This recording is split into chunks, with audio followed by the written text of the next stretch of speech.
Hey everybody, this is Peter B, and welcome to another edition of Tobacco Card Tuesday. This will be a quick one today, just two cards. I got both in the mail yesterday, and I'm kind of excited about them, so I figured I'd show them right away.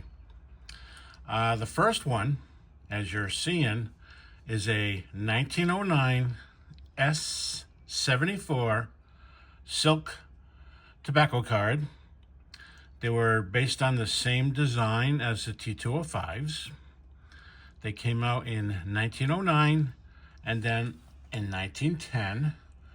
The 1909 is called the white silks.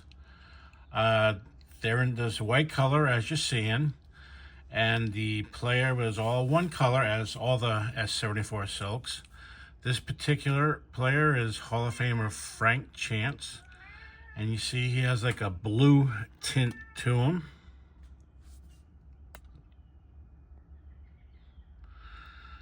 The 1909s also had same thing, same white color silk, but the players had a brown ink tint to them.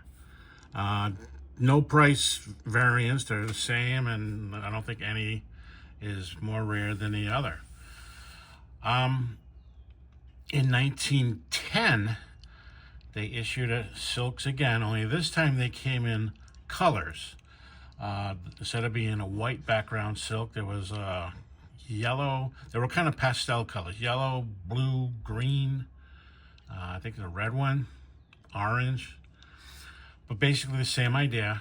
It would be the same image that's on the T205, just that the color silk was different. Also in 1910, this is in 1909, but in 1910, at the bottom of the silk, under the border on the bottom, would be the tobacco brand that it was inserted in. So it would be on the silk itself, right on the bottom. The 1909s, the white ones as you're seeing here, printed the brand of tobacco on the back, on a backer. And this particular silk does have a backer. I have a few, both the white silks and the colored silks. I don't have any ones that still have the backer. So I'm very excited to pick this one up. Plus it's the Hall of Famer. And this is what I mean by the backer. So this came out of an old mill cigarette box or pack. And these are less common to still have their backers. It seems that a lot of them have been torn off over the years. And like I said, I have a few silks, but this is the first one with a backer. So I thought it was pretty neat. And he also did actresses. It wasn't just a baseball set.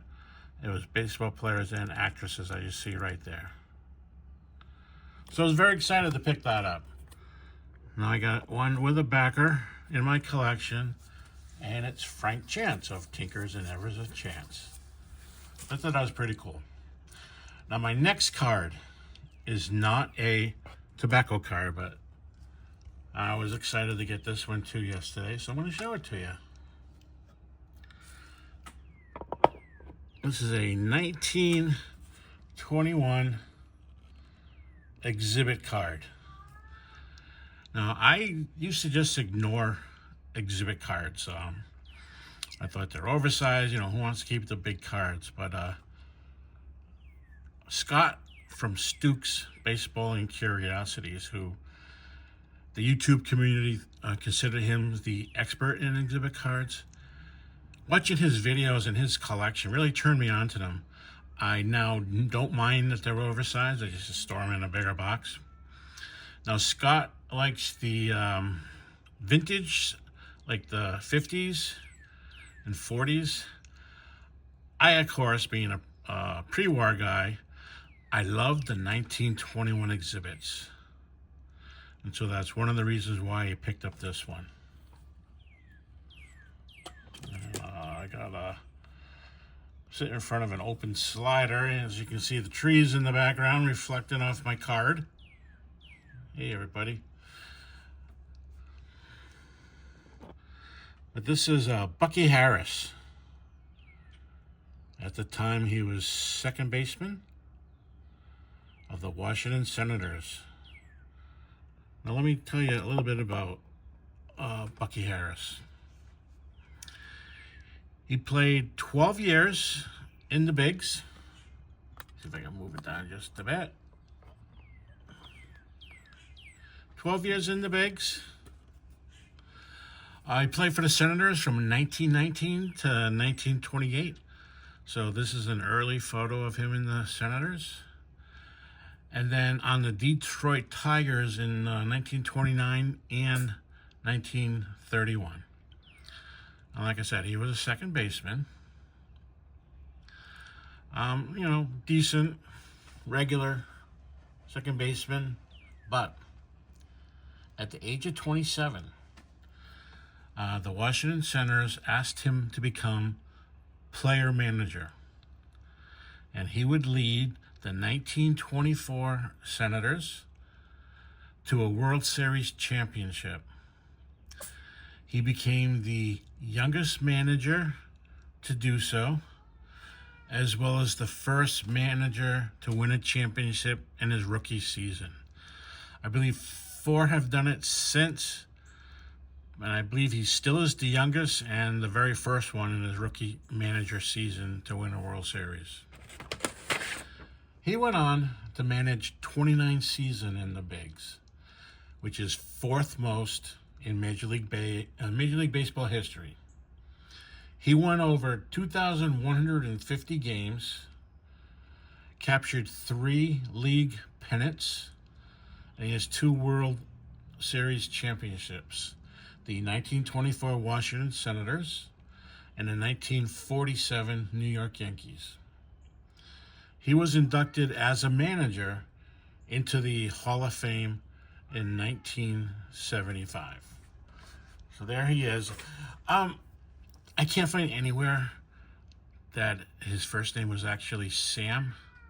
So that might be an error, but it's definitely Bucky Harris. I forgot what his real first name was, but it's Bucky Harris. There was no others. I looked it up, and everything says that this is a picture of Bucky Harris. So where did I buy this? Well, first of all, like I mentioned, Stuke's Baseball and Curiosities got me into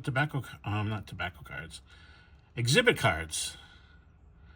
And I really loved the 1921 series of exhibit cards. So I bought a few, and I bought this one.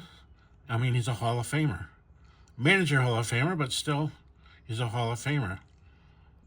And so I'm thinking of going after at least one playing day card or as many Hall of Famers, including managers. And so this checks off that box. So I bought it because of Scott at Stuke's Baseball and Curiosities. And I bought it because he's a Hall of Famer. I think this is a card that Mookie Wilson would like. And no, there isn't any pinholes in this card. But on his videos, I heard him say he loves cards that tell a story, or you can tell where it's loved by the original owner. And that's what I think this card does. Definitely tells a story, and I assume he was loved by his original owner. And so the real reason why I bought this particular card, and the reason it's graded and authentic, is because there's writing on the back. And it's not like statistics, or it's not pen marks. It's actually a drawing. I thought that was the coolest thing. Good artist, too. I don't know whether it was owner, whether it was his brother. I mean, this would be something my brother would do to me when I was a kid. He was older, and if I had something, and he was an artist, if I had something, he would take it and put a little art on the back. So it could have been his brother, or it could have been him. But anyways, it is a cool ink drawing. Probably something that Scott at Reindeer Studios would appreciate. And I assume this was done in the 20s by the guy's getup. And you see the shine coming off his shoes and the shine coming off his bald head. I just thought that this was the coolest back on a baseball card. So that's why I had to have this particular exhibit card of this Hall of Famer. And like I said, I assume the card was loved, and so I assume Mookie Chilson would appreciate it. So that's it. 2 cards, a tobacco card, and a pre-war exhibit. You hear my cat in the background telling me it's time to feed him, so I guess I should go do that. So everybody have a terrific Tobacco Card Tuesday.